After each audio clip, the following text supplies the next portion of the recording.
അങ്ങനെ ബിഗ് ബോസിൽ ഇന്നത്തെ ആ ഒരു ടാസ്ക് അവസാനിച്ചിരിക്കുകയാണ്.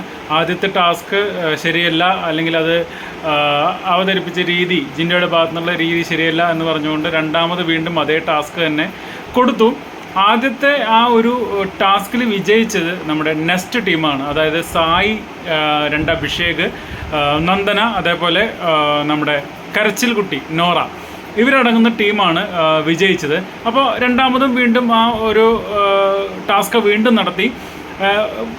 കുറച്ചധികം വിശദീകരണങ്ങൾ ബിഗ് ബോസ് കൊടുത്തിട്ടുണ്ടായിരുന്നു. അത് നിയന്ത്രിക്കുന്നതിൽ നിന്ന് ജിൻഡോയെ മാറ്റി. ഇതാണ് ഞാൻ ഇതിന് തൊട്ടുമുമ്പ് ഒരു വീഡിയോ ചെയ്തത്, ജിൻഡോയെ ബിഗ് ബോസ് അവമാനിച്ചു എന്ന് പറഞ്ഞുകൊണ്ട്. ആ വീഡിയോ കണ്ടിട്ടില്ലാത്തവർ തൊട്ടുമുമ്പത്തെ വീഡിയോ ഒന്ന് കാണാം. ജിൻഡോയെ മാറ്റി പവർ ടീമിന് ഈ മത്സരം നിയന്ത്രിക്കുന്നതിനുള്ള അവകാശങ്ങൾ കൊടുത്തു. ജിൻഡോ ചെയ്തതുപോലെ തന്നെയാണ് പവർ ടീമും ഈ മത്സരം നിയന്ത്രിച്ചത്. പക്ഷേ എന്തുകൊണ്ടോ ജിൻഡോയെ ബിഗ് ബോസ് അവിടെ ഒരു പാർഷ്യാലിറ്റി കാണിച്ചു എന്നെനിക്ക് തോന്നി. അപ്പോൾ നമുക്ക് ഈ മത്സരത്തിലേക്ക് വരാം. ഇത് നമ്മുടെ നെസ്റ്റ് ടീം തന്നെയാണ് ഈ ഒരു മത്സരത്തിന് ജയിച്ചത്. ടണൽ ടീമിലെ 4 പേരും ആദ്യം തന്നെ ഔട്ടായി പോയി.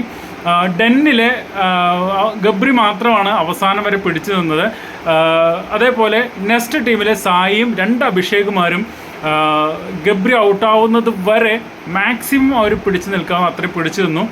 3 പേരും, നെസ്റ്റിലെ 3 പേരും അങ്ങനെ അവസാനം വരെ നിന്ന് നെസ്റ്റ് വിജയിച്ചു. ഇപ്പോൾ ഇന്നത്തെയും ടാസ്ക് നോക്കുമ്പോൾ 3 ടീമിനും ഒരേ പോയിൻ്റാണ്. കാരണം ഇന്നലെ നെസ്റ്റ് ടീമിന് പോയിൻ്റ് ഒന്നുമില്ല, ഇന്ന് 2 പോയിൻ്റ്, അപ്പോൾ മൊത്തം 2 പോയിൻ്റായി. അതേപോലെ തന്നെ ഡെന്നിന് ഇന്നലെ 1 പോയിൻ്റ്, ഇന്നൊരു പോയിൻ്റ്, മൊത്തം 2 പോയിൻ്റായി. ടണലിന് ഇന്നലെ അവർ ജയിച്ചു, അവർക്ക് ഇന്നലെ 2 പോയിൻ്റ്, ഇന്ന് 0 പോയിൻ്റ്, അപ്പോൾ അവർക്കും 2 പോയിൻ്റ്. മൊത്തത്തിൽ ഇപ്പോൾ എല്ലാവർക്കും 2 പോയിൻ്റ് വീതമാണ് ഇപ്പോൾ നിലവിൽ ഉള്ളത്.